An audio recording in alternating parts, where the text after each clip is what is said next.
What the damn, bro. Keith Frank being your boy, bud.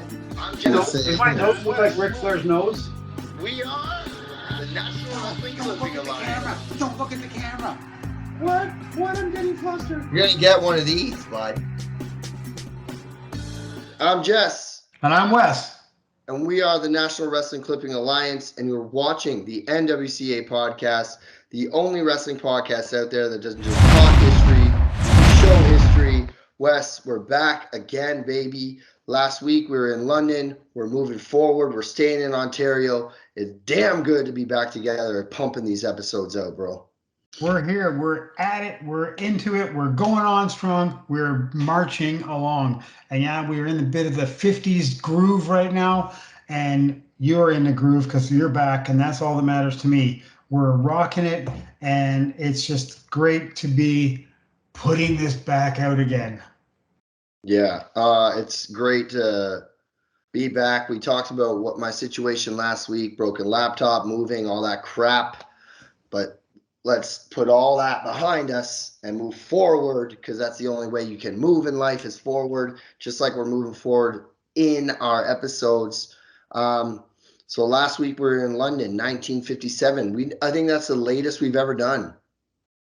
The oldest, yeah, I think so. Yeah, I think we've done like 59, but nothing but 57 in London, Ontario. And between Gene and Whipper Watson, again, we've talked about Whipper a bunch, we've talked about Gene a bunch, and we've talked about their rival and how important Gene versus Whipper was in Canadian history. We've even been guest episode on Grappling with Canada with our boy Andy talking about Whipper Watson. So, you know, we're moving on and we're going up the street today. But before we get into today, I want to encourage everybody to, if you like our content, hit the subscribe button, like, share, comment, help us get our subscribers up. We're at 186. We're looking to get more and keep on growing, and we appreciate all the support. Last week we talked about Johnny G. Our boy had to leave the show. No hard feelings. Daniel Dart has stepped up to the plate, and he's a really good kid on the independent scene. He's done everything from refereeing, camera work, photography. He does it all, and now he's putting our podcast on his resume. And I know he's having a good time doing our show because he's learning a bunch of stuff off of us, so it's great. And it's cool to see a young kid, and he is a young kid compared to you even. Yeah. A young kid with such aspirations as he has to get into the wrestling business. And you know what? He's going to go far because obviously he's this young and he's already got a trajectory set for doing stuff in wrestling, and it's great. He's got his own production already. He's been a ref. I'm sure he's put the ring together. You know, I'm sure he's done just about everything, right? So, Jesse, I don't know if you ever thought of this, but the reason why we got together was because of a guy named Terry Dart. And now we've got a Dart on the team, which is really cool. I don't think they're related, but that's cool. Well, fun fact about Daniel Dart. I went to high school with his brother, Evan. Oh, okay. Yeah. Like, he used to stay at my house, and like we used to be on the wrestling team together back in the day. So I'm going back to 2004. Give it a break, Jesse. Yeah. But today we're staying, like Wes said, we're staying with our Ontario theme. We said last week we're going to do 3 Ontario shows back to back. So we did London. Now, according to my Google Maps, we're going up an hour up the road to Stratford, Ontario, May 15th, 1959. Now, we're staying in the 50s too, which is kind of cool. We're sticking to our history tour. Stratford, Ontario, compared to London, though, we're going from an A town to a C town, Wes. Definitely a C town, Jesse. It was one of the towns, as you just said, the show was in May. Excuse me. Stratford was only a city that would have ran by Frank Tunney's group, whoever he had in Stratford set in place. They would have only ran in the summer, and Stratford might have had maybe 4 shows a summer, once a month at the most. C towns were like Stratford, Tavistock, Oshawa. Oshawa was sort of in between, really, because they had a big arena in Oshawa, so they'd get a bigger show and more often. When London, as we said last week, when London shut down in May or June because of the school season, the guys were spread out all over Ontario. They were doing the cottage country north of Toronto. They were doing the southwestern Ontario, practically all the way down to Windsor, Tillsonburg, Woodstock, Tavistock, as I said, Ingersoll, Stratford, and just all sorts of places that Lucan, Ontario, which is just about 15 minutes going the other way from Stratford, away from London. And I think O'Connor and Fritz von Erich wrestled there in '59, which is, it might have even been this summer. It might have been this summer. So AC and I did a poll, and I think it was from 1957, but it might have been from 1959. And we listed all the cards from the summer of that year. And there was over 160 cards. So they were 2 or 3 nights a week. And you have to remember, Jesse, that was with no Sundays because they weren't allowed to run on Sundays back then. Yeah, not even Maple Leaf Gardens ran on Sundays because that was the rule. Like there was like an actual law back then saying you can't do anything on Sundays. No entertainment on Sundays. I worked for a trucking company at one time in my career, and we had a folder that we gave all the drivers. And since the trucking company was close to the QEW and a lot of the guys left on Sunday to go to the States to deliver, they had to have a piece of paper in their binder, and it was called the Lord's Day Act, which meant they could work on Sunday. You could be fined for driving a truck on Sunday. Yeah. And that was in the 80s. Wasn't that long ago. So yeah, there was nothing going on Sundays. Jesse, you couldn't even get a drink in a bar or a restaurant. Bars weren't open. You couldn't get a drink in a restaurant unless you bought a meal. Yeah. That's all crazy to me. Changed. Just to prove that they were a C-town too. We'll get into the seats later. Yeah.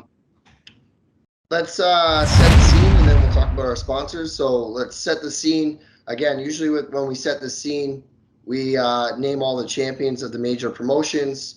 Being in the 50s, WWF isn't even a thing yet. AWA is not even a promotion yet. It's just NWA and all the affiliates with the NWA. And the champion last week, when we talked about London in '57, was Lou Thez. This 2 years later, we have a brand new champion by the name of Pat O'Connor. Yeah, the world famous Pat O'Connor, who came from New Zealand, basically went from New Zealand right to St. Louis, the Midwest, and stayed there his whole life, his whole career. And obviously, when he was NWA champion, he toured, but he was based in St. Louis with Sam Muchnick, and he ended up being a partner also there with so many other guys like Kiniski and Watson, right? Watson and Tunney. Frank Tunney and Watson got in on that property too. That's why we got the Thez match with Whipper. Yep. O'Connor was a great wrestler. He would have never been able to hold the belt. And back in the day, these guys, sometimes they had to tween. They had to be a bit of a tweener. If they went somewhere in the southern states or somewhere else where they were wrestling against a complete baby face, they'd have to play a mild heel. And it worked. These guys were professionals, right? Yeah, and not to mention, too, you're only champion if they knew that you could hold the belt. You couldn't just lose to some schmuck, right? Like, you literally had to be a legit tough guy. You had to protect the belt, protect the NWA, protect your reputation, protect everything. Yeah, because someone could just shoot on you, which was kind of common. They'll shoot on you and see what happens, right? Like, yeah, it seems bizarre. If you lose your belt, then you lose your job. You are definitely going to be on the outs pretty damn quick. Exactly. But yeah, it's interesting to think that the world has changed that so much now that, in the modern era of wrestling, a guy comes out and he's going to use whatever his hold is, and he's going to get it on. And just such a different wrestling world from 65 years ago. Oh, exactly, too. Which seems like a long time. But this was just like a month before I was born. Yeah. So I don't know. Crazy. Well, I'm happy that we're staying in the 50s and we can bring that history to our show too. So, Yes, it's all right. important. But before we get into the card rundown, let's get these our proud sponsors, Grumpy Bear Vinyls. Grumpy Bear Vinyls is a custom-made apparels and goods store. You can get your custom-made T-shirts, your custom-made sweaters, cups, mugs, card decal. Liz does it all. Hit her up on Facebook, Grumpy Bear Vinyls, okay? Grumpy Bear Vinyls on Facebook. You can email her, send her your ideas, and make your ideas come to life. It's a custom-made apparel and goods, guys. Custom-made apparel and goods, Grumpy Bear Vinyls. It's the only place right now where you can get your NWCA podcast merchandise. We have cups, teacups, we have tumblers, we have T-shirts, sweaters, zip-up hoodies. We got it all. Yeah.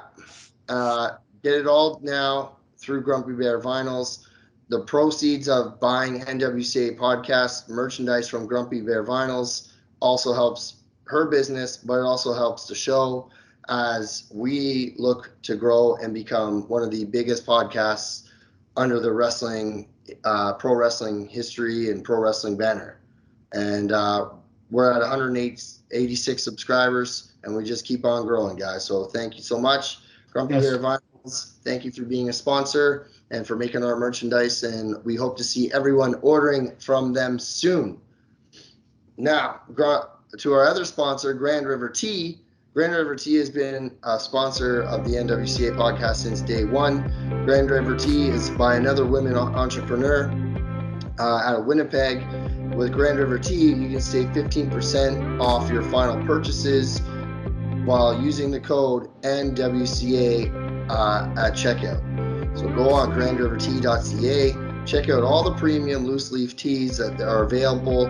I'm a breakfast tea guy. Wes is a breakfast tea guy. What's that Yopon one? Yep. That's another one I've had. Absolutely fantastic. They got green tea. They got, I'm sure Halloween's coming up. So come October, they'll have some specials going on. Pumpkin spice. Yeah. So check them out, man. grandrivertea.ca. Stay healthy while saving money by using our code NWCA at checkout, and you'll save 15% off your final purchase. Awesome. Wes. So yeah, we talked earlier about ABC towns, okay? Yeah. Last week we talked about some of these lower towns having like only 2 to 3 matches on it. Today, May 15th, 1959, we only have 3 matches on the card, bro. Yep. And there's a lot of names on this card that we've never even talked about before. It's common for the C towns to have 3 matches. Usually just an opener, because everyone has to have an opener, and then usually an opener, a tag, and then a singles match, or it would have been opener and then tag, and then a main event tag with, say, Whipper Watson with a tag team partner who would take the fall in the odd match. So yeah, it seems strange that 3 matches only. We're being so used to seeing 8 matches or 10 matches, or like in Detroit in the 70s, like they had 14 or 16 matches. Yeah. And the Gardens was the same in the 70s and during the Chic era. They'd have like 16 matches with 32 wrestlers on the card. But some of those matches were squashes. Invariably, 1 match a night at Maple Leaf Gardens was a hip toss, headlock, throw into the ropes, drop kick, pin, 57 seconds, your winner. Boom, boom, boom. Yeah. And it is what it is. They had to do something. I mean, they couldn't. If you're having 12 matches and they're all going 35 minutes, you'll be there all night. So this is definitely a C town card. Yeah. When I was reading the article here too, it says, we'll get into the names later, but if Hardboiled Haggerty had not let his temper get the best of him, over 500 wrestling fans at the Classic Arena Friday night might have learned the identity of Masked Marvel. So there you go. Right? 500 fans. Yeah, in Stratford, the arena probably holds at the most 1,000, at the most, because I haven't been inside the arena, but I've been by it. It's still there, still the same arena. It's been all modernized and everything. It's right by the river, and it's just like a 5-minute walk from the downtown Stratford, which Jesse's a beautiful city, just absolutely gorgeous city. And they got a great reference library there. Oh, it's fantastic. Really have to go there. I've never been Except to Sher- they won't let you take your pens or your phone in, so you have to print everything you want, which costs. Oh, money grab. Yeah. But yeah, it's a great little town. I like Shakespeare, so I went to quite a few plays in Stratford. I've never been to a wrestling show there, but I have been to the arena, so it's still there. Yeah. Yeah, and although there's 3 matches here too, 2 of them that we're going to be talking about are best 2 out of 3. Yeah. So there's your time right there. It probably went for 45 minutes or so, best 2 out of 3, Exactly. right? Exactly. Another thing too, I like to point out, Wes, the price of the tickets: $1.50, $1.25, $1. So not that expensive, to be honest. And it's kind of interesting to think what $1 was. I'm just going to quickly check. Yeah. And they give me the time limits on the cards here too. So when we talk about the cards, I'll show it again while you're looking that up. And remember, if you missed anything, don't worry. We showed it the credits. It's very hard for us to show stuff from the 50s because a lot of it is gone. Yeah, So, and we don't have lots of pictures from the 50s or anything because we just weren't there. well, yeah, I wasn't born for another like 30 years, bud. So, did you find it? $1 would be approximately 105. In today money? That doesn't make any sense. I don't 1050, know. sorry, 1050. Oh, okay, so $10.50 would have got you a general admission ticket. Yeah. Yeah, you know how much I just paid for the last Greektown show for me and my girlfriend to go? $70. Whoa. Yeah, GA too.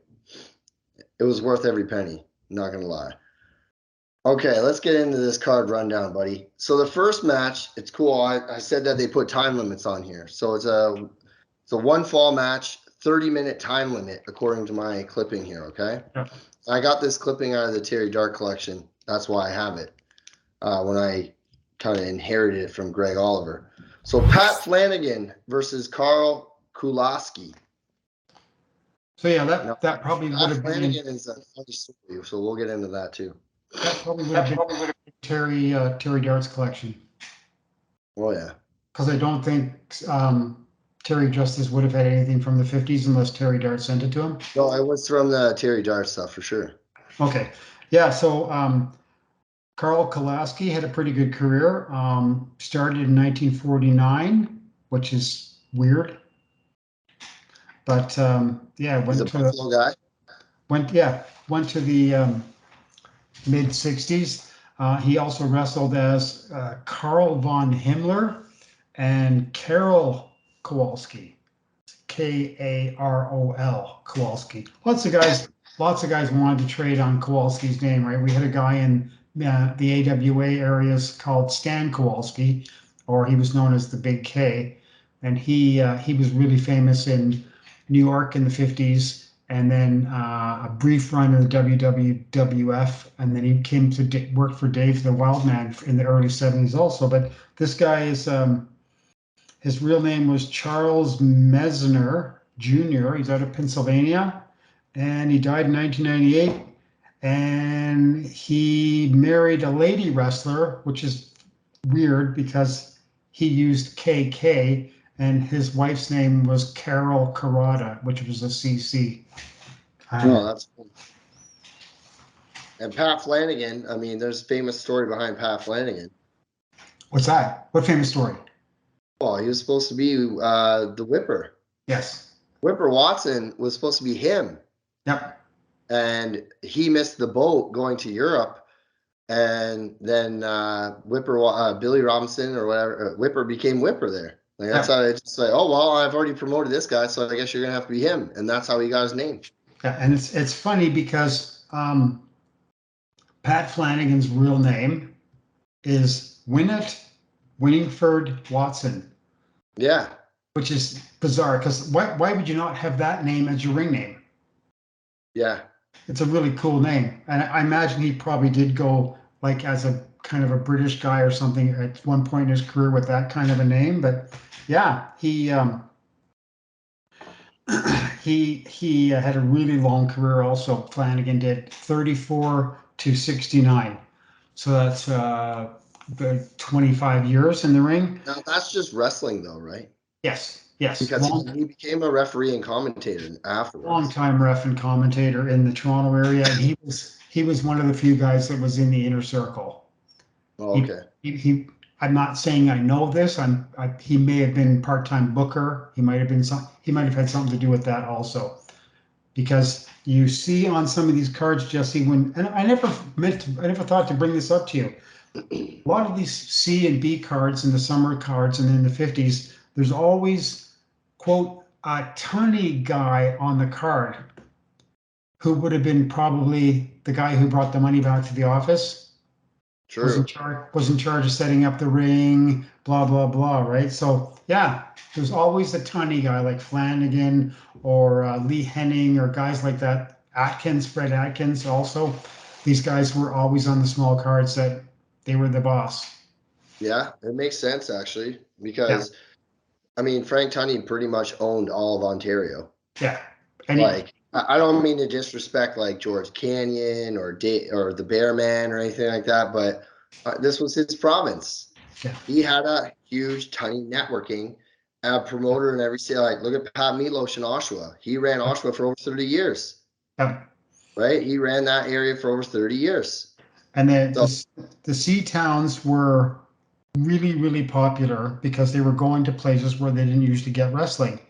And yeah, when Tunney stopped doing those cards in the early 70s, Dave McKegney, the Bearman, Wildman, he took them over and he owned these towns. He owned London. He owned uh, Stratford and all these other places that Tunney used to put shows on in the summertime. yeah. I don't know why Tunney stopped. I have no idea. Was it economics or something? I don't know. Could Dave put on a show cheaper than Frank could? I'm not sure, but he did. Yeah. Yeah. But that's pretty wild. That I never even thought of that, having a Tunney guy in the show. I'm gonna have to look for that now. Back in the day, when I'm looking at my cards and the London, And you'll see a common denominator. that's For kind of sure. cool. Yeah. Conspiracy theory right here on the NWCA podcast. Boom. All right, next match. So on this card here, Wes, it says a 45-minute time limit. Now I'm only mentioning this because it tells me on the clipping, but it also puts it in perspective. Now, if the first match was Flanagan was a 30-minute time limit. Now we're at 45 minutes. Yeah. So there, an hour and 15 minutes already for a show. Skylo Lee and Ivan the Terrible versus Little Beaver and the Brown Panther. Okay, so you did make a tiny little spelling mistake. It's Skylo Low. Skylo Low. And Skylo Low was a play on Sky High Lee. Oh, okay. Because Sky High Lee was like 6 foot 1,000 and Skylo Low was 4 foot 1,000. Yeah, this is a midget match, by the way. Oh, look out. As he said, midget, little person, whatever you want to say. But regardless, that's what it was back then. It was called a midget match. That's what I'm going to call it. Come on, man. Let's be honest. Like, it's the 50s, okay? It's not 2023 where you can't say anything anymore. Back then, this is how it was promoted. Okay? These matches were to entertain the fans. Yeah, and the midgets entertained the fans. Like the midgets would have drawn probably half of that crowd, easy, because they were so entertaining. They were comedic, they were athletic, they were funny. They did lots of really cool moves. They did lots of silly things with the referees and stuff. But on the same note, they were entertainers. They were professionals, and some of these guys had massive careers, like Little Beaver and Skylo Low, massive, right? Even your generation knew about Little Beaver and King Kong Bundy, right? Yeah, exactly. You got anything on these guys that you never saw any of these guys? I have a little bit, but we don't need to talk really about Skylo Low or Little Beaver because they're two of the most famous midgets and Canadians, right? Well, for the people who don't know, who's Little Beaver? Little Beaver is a French Canadian. Lionel Giroux was his name, Giroux, and he wrestled as a little Indian. And Skylar Lowe and Little Beaver were like Watson and Kiniski. They fit together like a glove. Really? Excuse me. They were opponents everywhere, and they just had chemistry together, which we do. Ivan the Terrible was his real name was Charles Raymond Frasson, and he wrestled from 1954 to 1959. And I'm gonna say something here. Some of the midgets were like dwarfs, where they were a tiny bit misproportioned. And Yeah. Skylar Lowe and Ivan the Terrible and the Brown Panther, who we'll get to in a sec, these guys were all like just small people. It was really, really cool to see. Just small, well muscled, fit, athletic looking. You wouldn't know the difference. Just they're shrunk. That's all. They got little hands, Little Beaver little eyes. Pardon me? You know that song? Short people got Yeah. no reason to live. They got little hands. Andy Newman.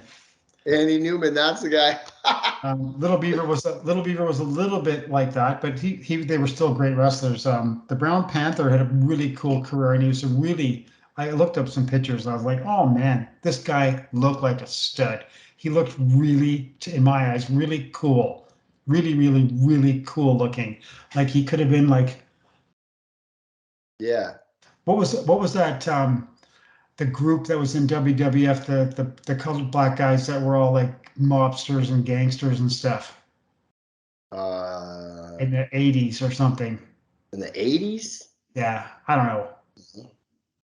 I can't think of it. But I know what you're saying. Like pimps guy kind of guys, right? Oh, okay. Yeah. Whoever that was, this guy looked like him, and this guy, the Brown Panther, his real name was Roger Butts, and some of his other names were connotations of the word Haile Selassie. Okay. And he was like Haile Selassie, Saley Halassi, Healy Halassi, and all these kind of things. And Haile Selassie was an African dictator who created. Hang on a second. I got it written down here somewhere. He created. Oh Jesus! Someone's going to correct me. I'm lost for words now. He's one of the first guys who Rastafarians. Oh, Rasta. Yeah, Rasta. Yeah. He was born in 1916, which is really strange. Died in 1984. So the midget match would have been cool. I've seen some midget matches. I've seen our friend from our Facebook pages, Farmer Pete, wrestle quite a few times, and I'm not was my favorite thing, but it was entertaining. The guys knew what to do. They certainly knew what to do. So you can't knock them for that, being professionals and getting in the ring and doing that night after night after night. Exactly. But 2 out of 3 falls, 45 minutes. They probably went pretty damn close to 45 minutes. Yeah, I agree. Probably went one fall for one team, one fall for the other team, and then boom. Yeah. Typical best 2 out of 3. All right. Main event time. Let's get to this main event. This main event is a little different because these two guys here, we've never talked about before on our show, ever. And it's the best, and again, best 2 out of 3 falls with an hour time limit. So I'm sure they went close to the right hour. But we've never talked about Hard-Boiled Haggerty versus the Great Bolo. Yeah, now I'm trying to think where we talked about Hard-Boiled Haggerty before. I don't know if it was maybe on like our Maple Leaf Wrestling card that we did on our previous episode. Maybe so that was the Pat O'Connor episode. Okay, yeah. So that's pretty cool. I know we talked with him. Fantastic career and long career. Big, huge, tough, looked like rocks. Hard-Boiled Haggerty was exactly what he was. And he turned into an actor. He lived in California, Was on tons of TV shows. His career was approximately 1951 to 73. Okay. Huge AWA star for Vern as a heel. I think um, George Shire told me I think he was teaming with the Crusher for a while. He teamed a lot and teamed with Kiniski. Excuse Oh me, wow. even too. That guy Gene Kiniski, who we hardly ever mention. Oh yeah. Yeah. Just to cut you off real quick, I did check. We probably brought up Hardboiled Haggerty before on our Pat O'Connor versus Lou Thez Maple Leaf Wrestling card that we did on a previous episode. Okay, cool. I knew we had, but I wasn't sure. Yeah. So yeah, he had a really interesting look because he looked like he was bald and he looked like he was just a cut out of a piece of chunk of stone. Really tough looking kind of guy. And he had a fantastic career, like lasted a long time, and he main evented everywhere he went. But he was primarily, as he got older, I think he was more of a tag team wrestler. Yeah. But yeah, does it say who won? It says here. The referee Bunny Dunlop disqualified them both. Okay.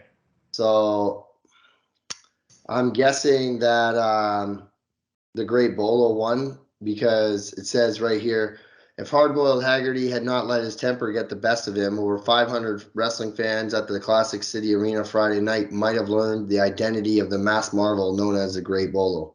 Okay. Yeah, as it was, Haggerty belted him out of the ring and chased him into the crowd, where referee Bunny Dunlop disqualified them both. Okay.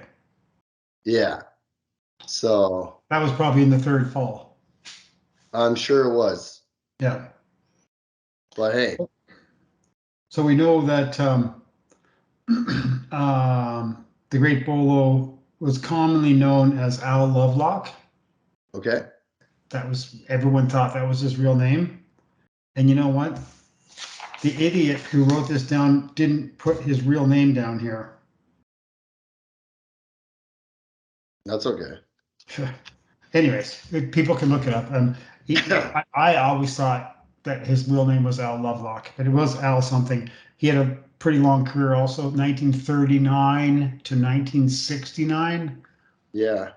And he wrestled in Ohio, Kansas, Arizona, Texas, California. He wrestled everywhere. He was what I guess we would call a journeyman. Just did a lot of traveling, right? Yeah, Like, yeah. Got the miles in. The money in pardon the me? miles. The money in the miles. The money in the miles. Yeah. So I did check something in 1959. In 6 months in Ontario, he only lost one match, and that was to Whipper Watson. Wow. So I think it was like something like 40 matches. There you go. So he was over big time. And that picture that's in the ad, that has been used for like tons and tons of mask guys over the years. That is actually the mask Bolo, but that ad picture has been cut out and used for different mask guys for years and years and years. Yeah.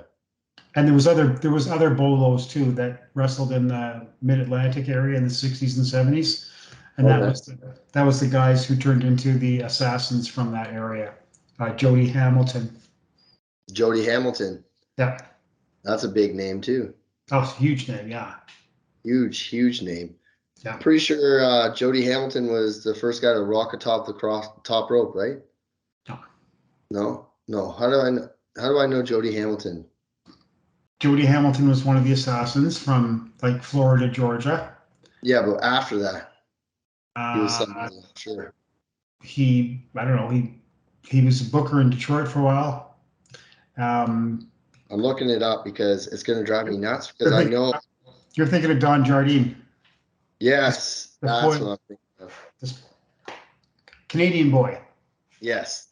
I'm getting it mixed up. I'm sure people are going to comment and rip on me in the comments. So whatever, who cares? I don't give That's a. okay. You know what? You're doing a hell of a lot better than most. That's for sure.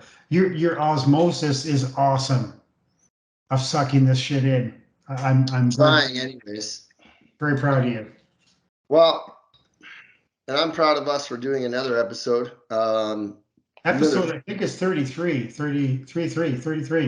Who knows? I'm losing track here because you did a couple special guests when I was away.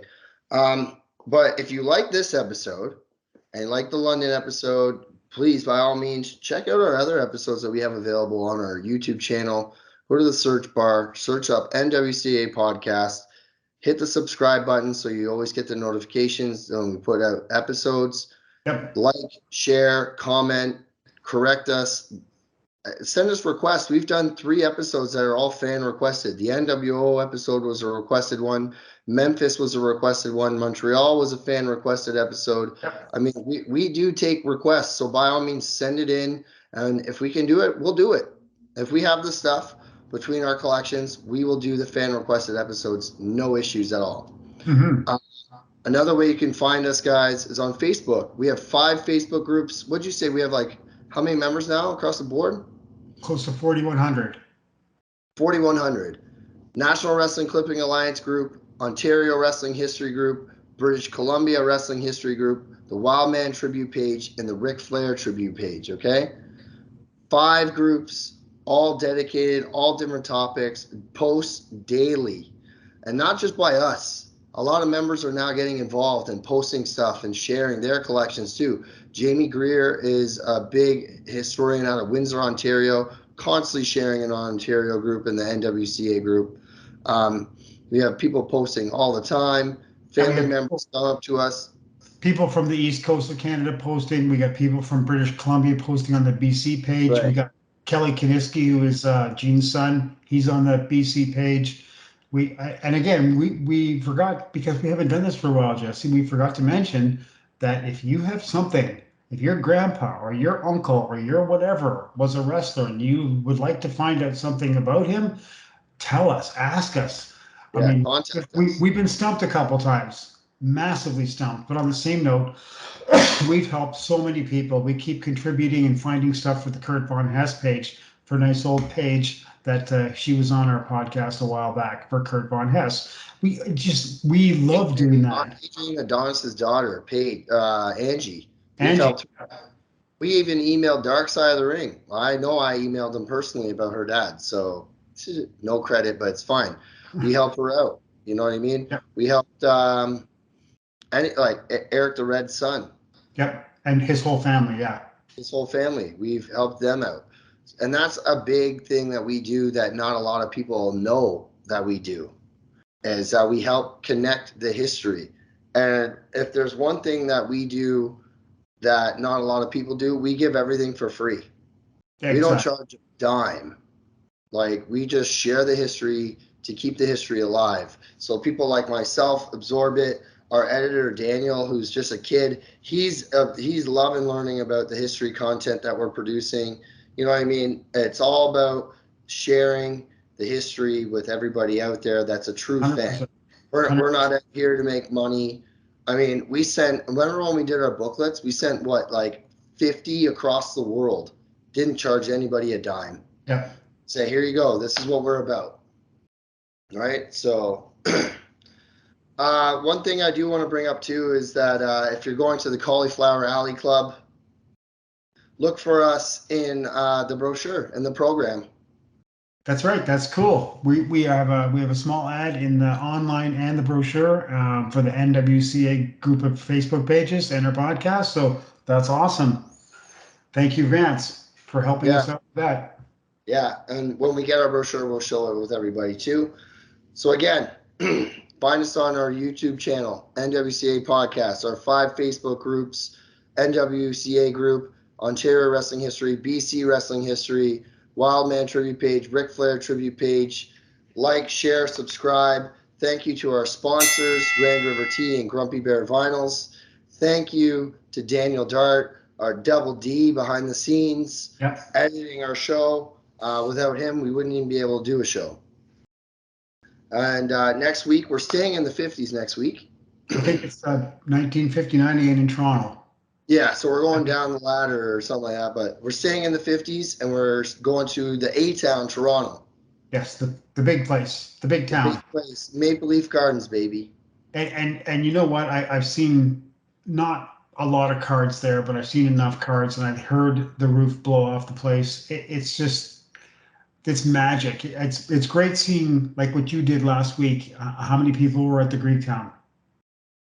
Oh, when I went to Greektown a couple weeks ago, there was at least 200, 300 people there. Right, and it's so cool to be involved in that emotion of everybody in the arena or the place where they're having their hall where they're having the wrestling. But yeah, being in a building that has 16,000 people in it, and someone comes out and they blow the lid right off the place. It's bizarre. So looking forward to Toronto next episode. And also, I just want to quickly mention, Jesse, we're trying to put out the magazine reviews. If you guys got requests, let me know. I'll see what I can dig up. I got just 6 or 7 magazines. So yeah, right. I'm thinking of doing maybe one of my Japanese magazines. Maybe we'll see about that. But yeah. So yeah, let us know. Subscribe, like, share, comment. We love the comments. We love the comments when we make a mistake. We love the comments when we're doing something good. We love the comments when we totally blow something. So like I did about Haile Selassie, but that's cool. Thank you again for just being here and being back in the New York groove, and we're rocking it, man. That's right. And we're going to rock it next week. But until then, I'm Jess. I'm Wes. And we're the National Wrestling Clipping Alliance, and you just watched the NWCA podcast. Thank you guys for watching. See you next week. Ciao for now. I'm Jess. And I'm Wes.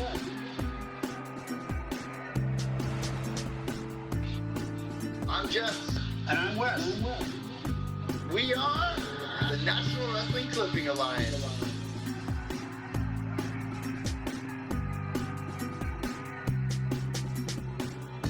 It's the NWCA Podcast. The NWCA Podcast.